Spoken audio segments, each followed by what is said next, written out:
बिस्मिल्लाहिर्रहमानिर्रहीम, अस्सलाम वालेकुम। खेलों की खबरों पर तबसरों और तज्जियों से स्कोर के एक और प्रोग्राम के साथ सैयद याहिया हुसैनी आपकी खिदमत में हाजिर है। पाकिस्तान टेस्ट क्रिकेट टीम के टॉप ऑर्डर बैट्समैन और कौमी क्रिकेट टीम के साबिक टेस्ट कप्तान अजहर अली कौमी टीम में इस वक्त सबसे तजुर्बेकार बैट्समैन हैं। साबिक कप्तान यूनुस खान और मिसबाहुल हक की बैनुल अक़वामी क्रिकेट से रिटायरमेंट के बाद अजहर अली पर बैटिंग की अहम जिम्मेदारी थी। दोनों सीनियर खिलाड़ियों की गैर मौजूदगी में अजहर अली ने 34 टेस्ट मैचों में हिस्सा लिया, जिसमें वो 36.01 की औसत से 2053 रन बनाने में कामयाब रहे, जिसमें उनकी 5 सेंचुरियाँ 10 निफ सेंचुरियाँ भी शामिल हैं। मजमूई तौर पर उनके करियर पर नज़र डाली जाए तो 94 टेस्ट मैचों में 7021 रन बनाने में अजहर अली सुरखरू हुए हैं और यूनुस खान, इंज़मामुल हक, जावेद मियांदाद और मोहम्मद यूसुफ के बाद टेस्ट क्रिकेट में पाकिस्तान के लिए वो सबसे ज़्यादा रन बनाने वाले 5वें बैट्समैन हैं, जिसमें उनकी 19 सेंचुरियाँ और 35 निफ सेंचुरियाँ शामिल हैं और उनका बेहतरीन स्कोर 302 नॉट आउट है और उनकी औसत 43.07 रही है। साथ ही अजहर अली लिटिल मास्टर हनीफ मोहम्मद मरहूम, इंज़मामुल हक, यूनुस खान के बाद टेस्ट क्रिकेट में पाकिस्तान के लिए 300 रन्स की इनिंग खेलने वाले चौथे बैट्समैन भी हैं।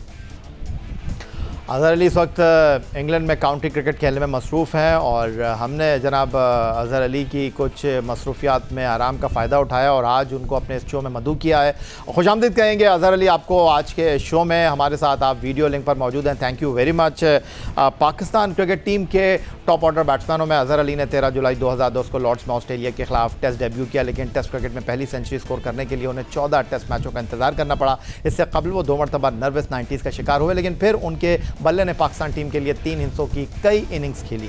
16 जून 2014 को श्रीलंका के खिलाफ शारजा में होने वाले टेस्ट मैच में उनकी 103 रन की इनिंग्स ने पाकिस्तान को फतह दिलाने में मरकजी किरदार अदा किया, जिसमें पाकिस्तान ने 302 रन का हदफ 5 विकेट के नुकसान पर हासिल किया था। और इस गुफ्तगू में अजहर अली को भी शामिल कर लेते हैं। अजहर, सबसे पहले तो मैं खुशामदीद कहूँगा। कुछ 8 साल पुरानी ये वीडियो क्लिप हमने आपके साथ शेयर की और टेस्ट क्रिकेट में एक दिन में 300 रन बनाना कुछ इतना आसान काम है नहीं, और हमारी टीम के लिए भी, क्योंकि हमारी टीम कम से कम 3 के अंडर ही बैटिंग करती है। तो थोड़ा सा मैं आपको माजी में लेकर चलूँगा, क्या हुआ था उस दिन, क्योंकि हम 1 डाउन थे सीरीज़ में अगेंस्ट श्रीलंका, जीतना ज़रूरी था। थोड़ा सा हमारे साथ शेयर करें और उस मैच में पाकिस्तान की जीत में आपने बड़ा कलीदी किरदार अदा किया। Thank you so much. और डेफिनेटली बड़ा ज़बरदस्त विक्ट्री थी हमारे लिए। उसमें जारी बात है हम 1-0 डाउन थे सीरीज़ में और काफ़ी कोशिश कर रहे थे उस मैच में हम किस तरह फतह हासिल करें। जो पिच थी वो काफ़ी पहले 4 दिन को ज़्यादा सपोर्ट नहीं रही बॉलिंग को, तो हमने बड़ी मुश्किल से उनकी जो 20 विकेटें हासिल की और फिर हमें एक बहुत कम टाइम मिला जिसमें हमें ये 300 रन चेज़ करने थे, लेकिन काफ़ी क्लियर थे। हमें प्लान मिला था वो डेफिनेटली यही था कि हमने जीतने के लिए जाना है, लेकिन ऑब्वियसली उसमें आपको विकेट्स इन हैंड रखने ज़रूरी थे, क्योंकि अगर आप जल्दी से विकेट लूज़ कर जाएंगे तो आई थिंक फिर तो चेज़ करना बहुत मुश्किल हो जाना था। तो आई थिंक बड़ी अच्छे तरीके से प्लान आउट किया हमने और एग्जीक्यूट किया।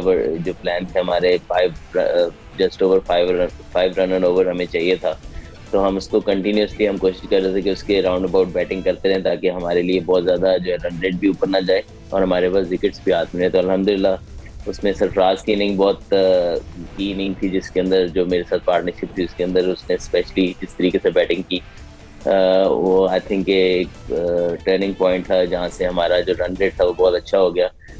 जो मेरा रोल था कि मैंने इनिंग्स को लेके चलना है, ऑब्वियसली स्ट्राइक रोटेट भी करनी है और जहाँ बाउंड्री की जरूरत है वहाँ बाउंड्री मारनी है। तो बड़ा ज़बरदस्त एक कम्बिनेशन रहा। फिर एंड पे मिसबाह भाई ने जिस तरह जो है फिनिश किया गेम को, तो आई थिंक एक बहुत अच्छी जो है वो इनिंग थी एज ए टीम हमारी। उसके अंदर आई थिंक 2-3 प्लेयर्स और थे जिन्होंने हमें, सरफराज हो गए, मिसबाह भाई हो गए, फिर यूनुस भाई से भी एक छोटी सी पार्टनरशिप लगी थी जिससे जो दोबारा मोमेंटम हमारे हाथ में आया था। तो आई थिंक वो एज एक प्लेयर का वहाँ रहना वो बहुत ज़रूरी था ताकि वो इनिंग्स को होल्ड कर सके, ताकि विकेट्स बहुत ज़्यादा फॉल ना करें। और आई थिंक बड़ा मज़ा आया था उस दिन और बड़ी ज़बरदस्त विक्ट्री थी हमारे लिए। अगर अजहर मैं गलती नहीं कर रहा, कोविड के बाद हमारी आपसे ये मुलाकात हो रही है। आपके साथ हमने ईद का शो भी किया था फैमिली के साथ, लेकिन क्रिकेट के हवाले से अगर हम बात करें पर्टिकुलरली, तो ये गालिबन 2 साल के बाद हमारी और आपकी मुलाकात है, और ये सवाल करने का बुनियादी मकसद ये था कि हमारी टीम से ये शिकायत रहती है कि जी हम टेस्ट क्रिकेट में अंडर 3 रन औसत के साथ बैटिंग करते हैं, बहुत ज़्यादा गेंदें खेलते हैं, कम रन बनाते हैं। तो आज आपकी मौजूदगी का मैं फ़ायदा उठाऊँगा क्योंकि तवील दौरानिए की क्रिकेट में जिस खिलाड़ी ने हालिया अरसे में पाकिस्तान को सबसे ज़्यादा सर्व किया है आप हैं। क्या मसला है, हम जो खेलते हैं लोग चाहते हैं कि 3.5 की औसत से बैटिंग करें, या ज़्यादा गेंदें खेलते हैं, कम रन्स बनाते हैं, सिचुएशन है या हमारे सराउंडिंग में चीज़ें ऐसी होती हैं कि हमें खेलने पे मजबूर होना पड़ता है? आई थिंक थोड़ा सा लोग इस चीज़ को अंडरस्टैंड नहीं करते कि मैच किधर हो रहा है, कंडीशन क्या है। वो बस जो मैंने इन जनरल देखा है ना, कि बस वो देखते हैं कि जी ऑस्ट्रेलिया 4 के रन रेट से खेल रही है, बाकी कंट्रीज में 4 के रन रेट से या 3.5 के रन रेट से स्कोर हो रहा है, और पाकिस्तान 2.5 पे कर रहा है या ऑलमोस्ट 3 से नीचे कर रहा है। तो वो ये नहीं देखते कि हम जब पाकिस्तान में खेलते हैं या दुबई में खेलते थे तो वो स्लो ट्रैक्स होते हैं, वहाँ पे जब दूसरी टीमें आती हैं वो भी उसी रन रेट से खेलते हैं, बल्कि उससे भी नीचे रन रेट से खेलती हैं। अभी रिसेंटली ऑस्ट्रेलिया के साथ सीरीज थी, उसके अंदर काफ़ी क्रिटिसिज्म हुआ पहले टेस्ट में, जी आप स्लो खेले हैं, ये हुआ। माशाल्लाह हमारे कुछ जर्नलिस्ट ने बड़ा ज़बरदस्त सवाल भी किया कि जी आपकी सेंचुरी से हमारी टीम को नुकसान हो गया। तो अगले ही टेस्ट में, बल्कि उनकी इनिंग के देखें तो उनका रन रेट हमारे से भी स्लो था। उससे अगले मैच में जाए, उन्होंने पहले बैटिंग की, उन्होंने ऑस्ट्रेलिया ने, वो 2.25 दिन बैटिंग करते रहे, उनका रन रेट उस मैच से भी स्लो था। तो हम ये कुछ चीज़ें सिर्फ बोलते हैं और ये नहीं देखते कि कौन सी कंडीशंस में मैच हो रहा है। हम वेस्ट इंडीज़ जाते हैं, वहाँ अगर स्लो विकेट होती है तो वहाँ पे हम ऐसे खेलते हैं, तो दूसरी टीम भी वैसे ही खेल रही होती है, लेकिन हमारे ऊपर ज़्यादा होता है कि जी आप ऐसे खेलें। हाँ, अब जब आप ऑस्ट्रेलिया जाएंगे या न्यूजीलैंड जाएंगे तो वहाँ पे स्कोर तेज होता है, वैसे ही तेज होता है, क्योंकि वहाँ पे 3 स्लिप खड़ी होती हैं, शायद से 3 स्लिप 2 गली भी समटाइम खड़ी होती है, तो सामने काफ़ी एरिया खुला होता है, तो जिसके ऊपर आपके रन आप जो है ना तेजी से बनते हैं। ये नो डाउट है कि अगर ऑस्ट्रेलिया में बैटिंग कर रहा है तो हमारे से ज़्यादा तेज रन करता है, क्योंकि वो उनकी नेचुरली वहाँ पे शॉट्स डेवलप हैं बाउंसी विकेट्स के ऊपर। तो ये तो कंडीशंस के ऊपर ज़्यादा डिपेंड करता है। और फिर आप ये भी नहीं कर सकते टेस्ट क्रिकेट में कि आप जो है ना वो ज़बरदस्ती शॉट्स मार के और आप ज़्यादा विकेटें लूज़ कर जाएं, क्योंकि टेस्ट क्रिकेट डिमांड करती है, जहाँ पेशेंस की जरूरत है वहाँ आपको दिखानी पड़ती है, आपको वेट करनी पड़ती है अपॉर्चुनिटी का कि आप स्कोर करें जब आपको अपॉर्चुनिटी मिले। तो आई थिंक कुछ लोग ये नहीं देखते मेरे ख्याल में कि कंडीशंस क्या हैं और आगे फील्ड कैसी खड़ी है और बॉलिंग अटैक जो है वो किस तरह की बॉलिंग कर रहा है। तो ये चीज़ें हम जो है ना वो समझते हैं, सिर्फ देख के आसान होता है बोल देना, लेकिन आई थिंक कुछ लोगों को ये भी चाहिए कि किसी क्रिकेटर से, बल्कि क्रिकेटर्स भी समटाइम हमारे जो एक्स क्रिकेटर हैं समटाइम वो अंडरस्टैंड नहीं करवाते लोगों को कि क्यों मुश्किल है रद्द करना। अज़हर, मैं आपकी बात को 100% एग्री करता हूं। अब जब से वाइट बॉल क्रिकेट में नई जिद्दत आई है T20 क्रिकेट की, अब तो T10 भी स्टार्ट हो गई है, आप इस बात से इत्तेफाक करते हैं कि जिन टीमों की आप बात कर रहे हैं, इंग्लैंड की, ऑस्ट्रेलिया की या फिर इंडिया की, इवन न्यूजीलैंड की, अब उनकी जो टीम है वो मोरलेस तकरीबन एक सिमत में चलती है, ज़्यादा तब्दीलियाँ उनकी टीम में नहीं होती। लेकिन हम अगर अपनी बात करें तो हमारी टीम में तब्दीलियों का अंसर जो है वो ज़्यादा दिखाई देता है। आप समझते हैं कि इससे भी फ़र्क पड़ता है कि एक सीनियर प्रो की हैसियत से आप पूरी कोशिश करते हैं कि जी पहली इनिंग में पूरी जिम्मेदारी से खेलें, क्योंकि अगर आप मार के आउट हो जाएंगे वो एक अलग मसला होगा कि जी ये टेस्ट क्रिकेट खेल रहे हैं या वनडे क्रिकेट खेल रहे हैं? नहीं, बिल्कुल। आई थिंक काफ़ी खैर क्रिकेट खेलते हुए जब बैटिंग कर रहे होते हैं कोशिश ये होती है कि अपना जो प्लान है, गेम प्लान है, उसी से चलें, जो टीम की रिक्वायरमेंट है या जो मेरी टीम मेरे से डिमांड करी वो करें। लेकिन कहीं ना कहीं आपको जाहिर बात है सोच ज़रूर आती है, क्योंकि इनकन्सिस्टेंसी काफ़ी देखने में आती है, क्योंकि हम एज ए कॉम ही इनकन्सिस्टेंट है। आई थिंक जो हम फ़ौरन से रिजल्ट भी चाहते हैं और जो ऑन द डे जो चीज़ हो रही हो उसको हमें लगता है कि बस ये सही हो जाए, बाकी ये कि प्रोसेस के अंदर हम वो जाना नहीं चाहते, और ये भी नहीं चाहते कि भाई अगर कोई तीन महीने बाद कोई मैच खेल रहा है या कुछ खेल रहा है तो उसको अंडरस्टैंड नहीं करेंगे, तो स्ट्रेट अवे हम जो है ना वो रिजल्ट चाहते हैं हर चीज़ का। तो आई थिंक समटाइम इस वजह से जो है वो प्रेशर ज़रूर आता है मेरे पे, क्योंकि मैं सिर्फ टेस्ट का फॉर्मेट खेल रहा हूँ, तो उसके अंदर ज़रा ज़रूर आता है कि यार इतने अरसे बाद मैच होता है और फिर आई थिंक स्टार्ट लेना दोबारा से पड़ता है। लेकिन अच्छा, आपने ये अगर प्रेशर की बात की है, अगर मैं हालिया अरसे में बात करूं तो आप पे बहुत ज़्यादा प्रेशर रहा। एक फॉर्मेट खेल रहे थे, कुछ फिटनेस के मसाइल थे, फिर कुछ जो है वो लंबी इनिंग नहीं खेल पा रहे थे। तो वैसे तो आपको अगर हम देखें तो आप हंसते मुस्कुराते रहते हैं, लेकिन लगता है कि पिछले कुछ अरसे में आपने अंदर गुस्सा बहुत पाल रखा था, क्योंकि लोग अंडरस्टैंड नहीं कर रहे थे आपको। क्रिकेट के जो क्रिटिक हैं वो जनाब सिर्फ इस बीच को पकड़ के बैठ गए थे, जी अज़हर अली क्या कर रहे हैं। उनको सिवाय अज़हर अली को कोई नज़र नहीं आ रहा था कि जी सीनियर बैट्समैन है। तो खिलाड़ी के बारे में कहते हैं कि फॉर्म जो होती है वो टेम्प्रेरी होती है, बट क्लास परमानेंट होती है। और फिर आपने लंबी इनिंग खेल कर अपने तनकीद करने वालों को जवाब भी दिया, तो मुश्किल टाइम था। नहीं, बिल्कुल मुश्किल टाइम था। और मैंने जब मिसबा भाई और यूनुस भाई खेल रहे होते थे तो उनके ऊपर भी यही टाइम देखा है कि वो बेचारे रन कर थक जाते थे, लेकिन हमेशा ये सुनने को मिलता था कि ऑस्ट्रेलिया जाके करेंगे तो पता लगेगा। फिर जब वो इंग्लैंड जाते थे भी कहते थे इंग्लैंड जाके करेंगे तो पता लगेगा। तो आई थिंक वो चीज़ जब आप एक सीनियर प्लेयर बनते हैं तो आपको ऑटोमेटिकली, जिसको कहते हैं ना, वो मिलती है। तो वो आई बिलीव के जो अंडरस्टैंड किया था पहले मैंने कि जब आप मोस्ट सीनियर बैट्समैन हो जाते हैं या प्लेयर हो जाते हैं टीम में, तो आपके ज़्यादा रिस्पॉन्सिबिलिटी भी आती है और फिर लोग ज़्यादा एक्सपेक्टेशन भी रखते हैं, और फिर क्रिटिसिज्म का सारी जो तोपों का रुख है वो भी सीनियर प्लेयर के ऊपर ही होता है। तो आई थिंक वो ज़रूर मुझे पता था, लेकिन कुछ मेरी इंजरी की वजह से और कुछ वैसे समटाइम फॉर्म आपकी ख़राब होती है, काफ़ी प्लेयरों की होती है। लेकिन हम वही, जैसे पहले बात हुई है कि एज ए कॉम हम थोड़ा इनकंसिस्टेंट से भी हैं और इनपेशेंट भी हैं। तो हमें जैसे ही हमारा कोई player in form out of form होता है तो हमें फ़ौरन से होता है कि यार ये फिनिश हो गया, ये ख़त्म हो गया, इसकी क्रिकेट ख़त्म हो गई है, इसको चेंज करके दूसरे को ले आए फटाफट। तो आई थिंक हम वहाँ पे पेशेंस नहीं दिखाते कि यार ये प्लेयर ने हमें इतना परफॉर्म करके दिया हुआ है, तो अगर कोई बैड पैच चल रहा है तो हमें इसकी सपोर्ट करनी है और यही हमें दोबारा करके देगा। हम ये चाहते हैं कि बस उसको निकाल के ना दूसरे को ले आओ, तो आई थिंक वो सब प्रॉब्लम सॉल्व हो जाएंगी। ये है कि ऑब्वियसली किसी की जो टीम में प्लेस होती है वो किसी की जागीर तो होती नहीं है। वो पाकिस्तान टीम का स्पॉट होता है और उसमें एक बंदे का कोई पक्का राइट नहीं होता किसने रहना है। लेकिन इफ़ यू थिंक कि आप परफॉर्मेंसेस कंसिडर करें और अगर वो if is not doing well enough तो ऑब्वियसली जो है वो चेंज ज़रूरी होती है। लेकिन ये नहीं होता कि बस थोड़ा सा कोई आउट ऑफ फॉर्म हुआ तो आप बस निकाल के बाहर करें। आई थिंक पूरे वर्ल्ड में लोग देखें आउट ऑफ फॉर्म होते हैं, फिर उसमें से निकलते हैं, फिर परफॉर्म करते हैं। तो अल्हम्दुलिल्लाह लास्ट 2 साल से मेरे परफॉर्मेंस से मैं अल्हम्दुलिल्लाह बहुत सेटिस्फाइड हूँ कि जिस तरीके से लास्ट 2 ईयर्स में मैंने रन्स बनाए हैं। ऑब्वियसली जिस तरह गैप भी आता है बीच में और उसके बावजूद अल्लाह का शुक्र है कि परफॉर्मेंस अच्छी जा रही है। कोशिश करूँगा इसको और बेहतर करूँ।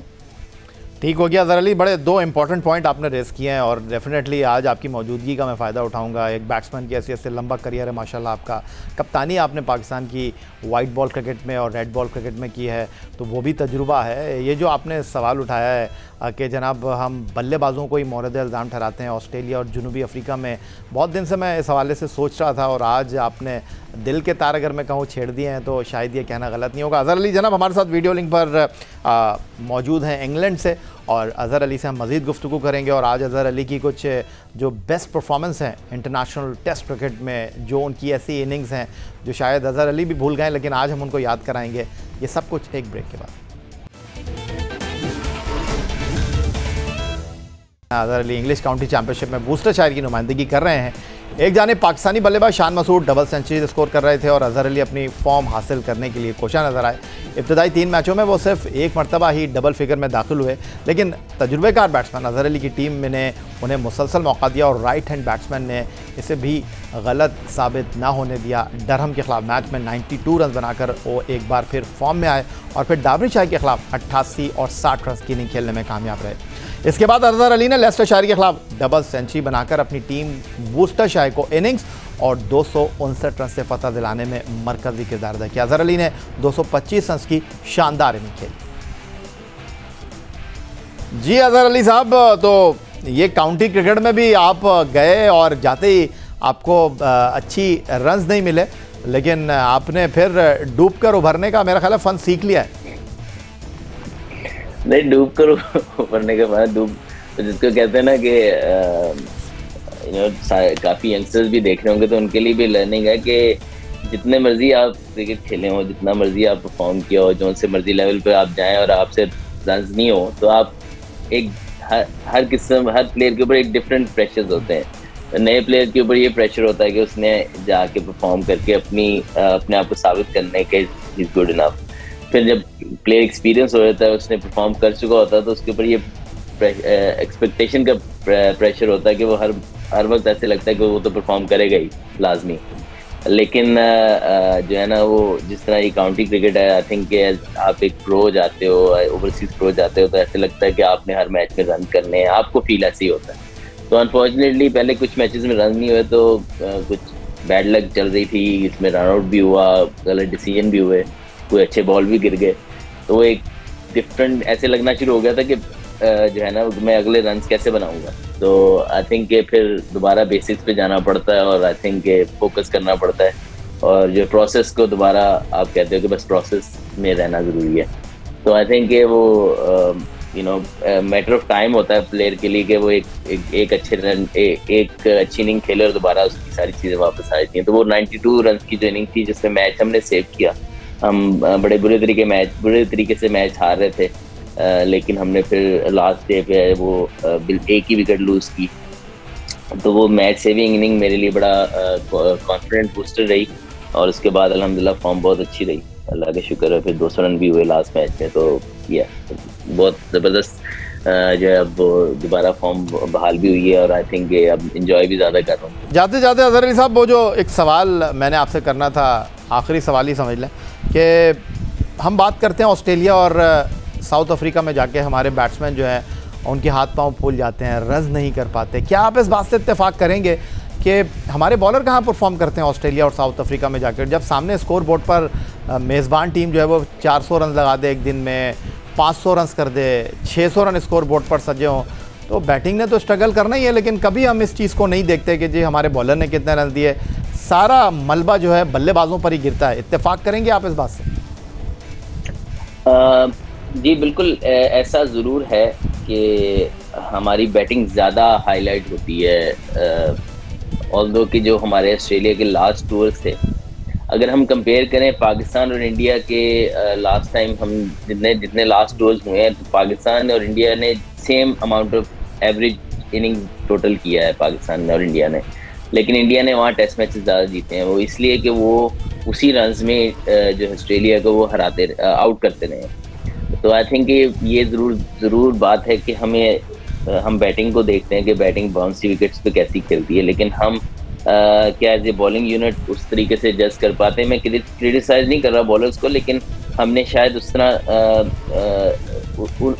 लेंथ्स वहाँ पे जिस तरीके से हम बाउंसी विकेट पे खेलने में प्रॉब्लम ऑब्वियसली होनी चाहिए, क्योंकि डिफरेंट कंडीशंस हैं, और अगर आप जब डिफरेंट बाउंस पे खेलते हैं तो आपको डिफरेंट टेक्निक की ज़रूरत पड़ती है, डिफरेंट शॉट्स लगते हैं, तो फ़र्क पड़ता है। लेकिन क्या हम उस लेंथ को फाइंड कर पाते हैं कि जहाँ पे हम ऑस्ट्रेलिया में जाके जिस लेंथ पे बॉलिंग कर रहे हैं, जिस पे ट्रबल हो ऑस्ट्रेलियन बैट्समैन को, तो वो भी हमें सोचने की ज़रूरत है जब हम न्यूजीलैंड या ऑस्ट्रेलिया या इन कंट्रीज़ में टूर करें। तो आई थिंक सिर्फ बैटिंग को इल्ज़ाम देना आई थिंक वो गलत है। अगर स्टैट्स को देखा जाए तो हमारी जो बैटिंग के स्टैट्स हैं वो इतने बुरे नहीं हैं। हम 300 almost every inning on average कर रहे हैं, तो इट मीन्स के we are putting up decent total on the board. लेकिन क्या हम उस टोटल के अंदर हम ऑस्ट्रेलिया को ट्रबल कर पा रहे हैं, या ऑस्ट्रेलिया इतना टोटल कर देती है कि हमारा जो वो कम बैक करना गेम है वो मुश्किल हो जाता है। तो ये ज़रूर आई थिंक कि हमें सोचने की ज़रूरत है, सीखने की ज़रूरत है। बेसिकली क्रिटिसिज्म किसी पे नहीं है। आई थिंक कि बॉलर्स के लिए भी हार्ड होता है जाके ऑस्ट्रेलिया जो है जैसे ही वो अटैक करते हैं तो हमारी वो लेंथ शायद उस तरीके से नहीं रहती जहाँ पे हम उनको विकेट टेकिंग लेंथ जिनको कह सकें। बहुत शुक्रिया आपका अज़हर अली साहब, हमारे शो के लिए वक्त निकाला और आपसे बड़ी गुफ्तगू हुई। तो पाकिस्तान टेस्ट टीम के साबिक़ कप्तान अज़हर अली की जनाब आपने गुफ्तगू सुनी, मुख्तलिफ़ मौज़ूआत पर अपनी कुछ शानदार परफॉर्मेंस के हवाले से उन्होंने खुलासा किया अपनी गुफ्तगू में। ये बातचीत आपको कैसी लगी, हमें आपकी राय का इंतज़ार रहेगा। आप हमें ईमेल कर सकते हैं score@geo.tv पर। आप हमारा फेसबुक पेज विजिट कर सकते हैं score.geo-news, जहां जाकर आप इस प्रोग्राम के क्लिप्स एक बार फिर देख सकते हैं। और आप हमें ईमेल करने के साथ साथ ट्विटर पर फॉलो कर सकते हैं और अपनी राय से आगाह कर सकते हैं। स्कोर की पूरी टीम के साथ अगले प्रोग्राम तक सैयद याह्या हुसैनी इस दुआ, इस उम्मीद, इस तवक्को के साथ आपसे इजाज़त चाहेगा कि पाकिस्तान में खेल और खिलाड़ी तरक्की करते रहें। अल्लाह हाफ़िज़।